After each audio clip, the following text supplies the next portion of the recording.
In high school, I studied English, French, German, and Latin.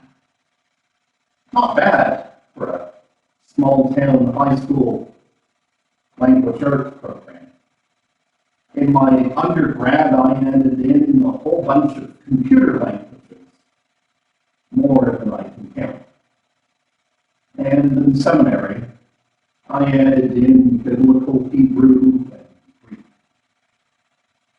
Unfortunately, I don't know any Gaelic, and I can read Scots, but it takes time and effort to be able to do that.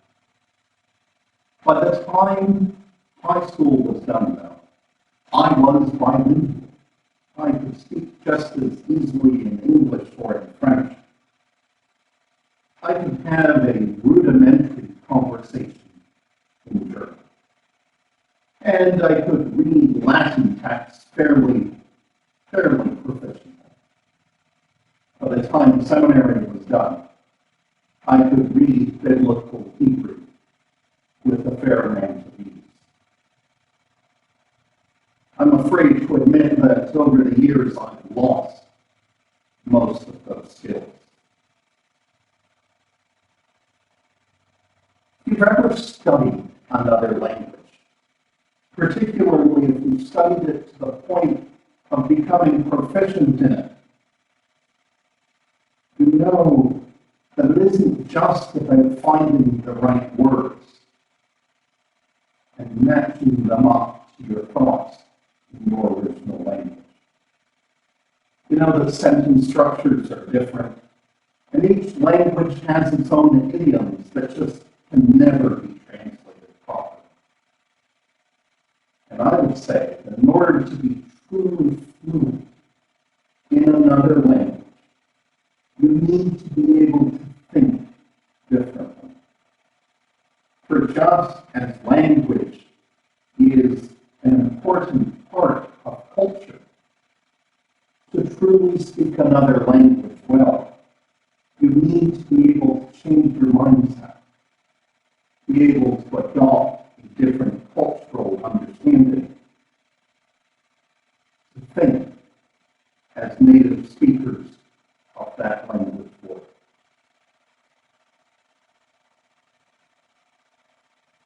At the end of today's reading, we hear about the fruit of the Spirit. The fruit of the Spirit is love, joy, peace, patience, kindness, generosity, faithfulness, gentleness, and self-control. In some ways we know these words well. They dwell deep within us. And in other ways, these words can be hollow when taken out of context. They can lose their meaning. Stating that you have love, joy, peace, without it being seen, without someone else being able to see the fruit of those feelings, seems hollow. I know a person who spoke pretty much like Eeyore every time they spoke. Every one of their phrases ended on a low. They talk about being happy, and I rarely believe it. Or when you hear someone say, I'm really happy, there's no joy in the language. You know that the mindset doesn't seem to be there. When expressed without depth behind it, sometimes these words don't ring to be true.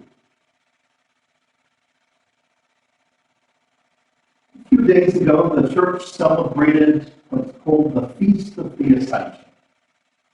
the day that Jesus ascends from earth into heaven, the day that we're promised the gift of the Holy Spirit that comes into our life at Pentecost. Why do we need that promise? And why do we need to read this Pentecost reading each year? Why is it so important to our faith?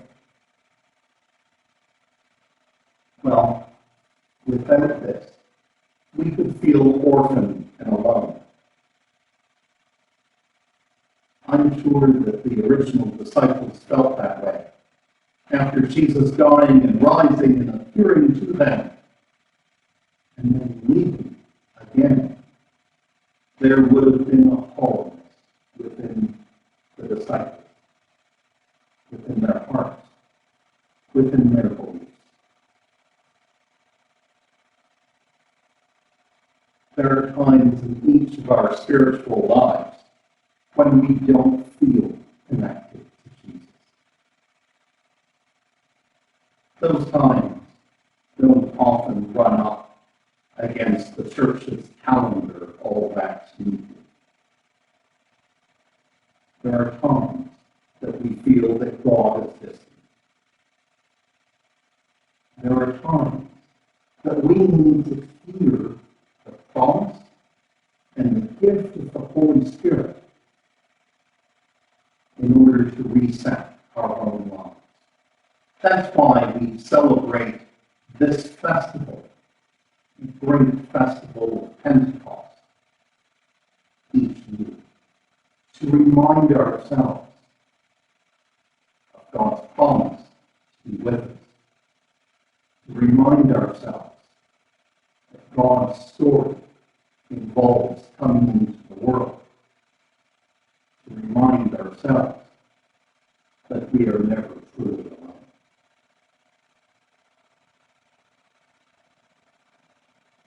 When we take all of this back to the beginning of the reading, we can see the miracle of the tongues of fire in a different way.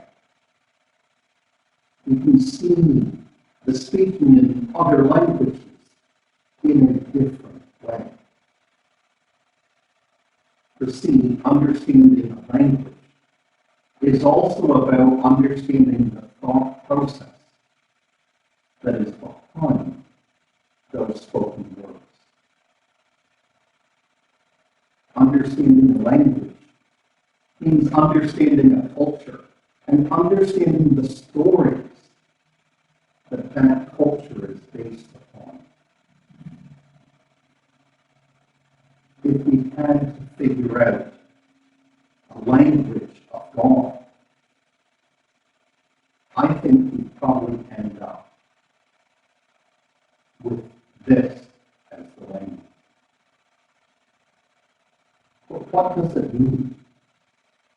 What does it mean that God speaks to us in a language that we can understand, but also that we can speak in a language that God understands? I would say that when people can see these fruits of the Spirit in our lives, we are speaking the language of God. But remember, it goes deeper than mere words. For in order to speak God's language, we know deep within ourselves God's story. God, in order to speak our language, knows deeply our story. God knows how we think. And we begin to understand how God sees the world.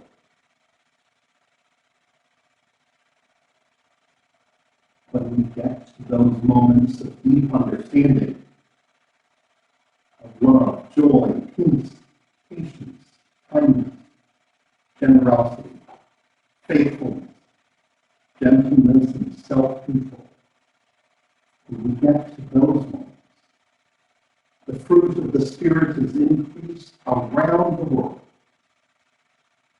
And for that,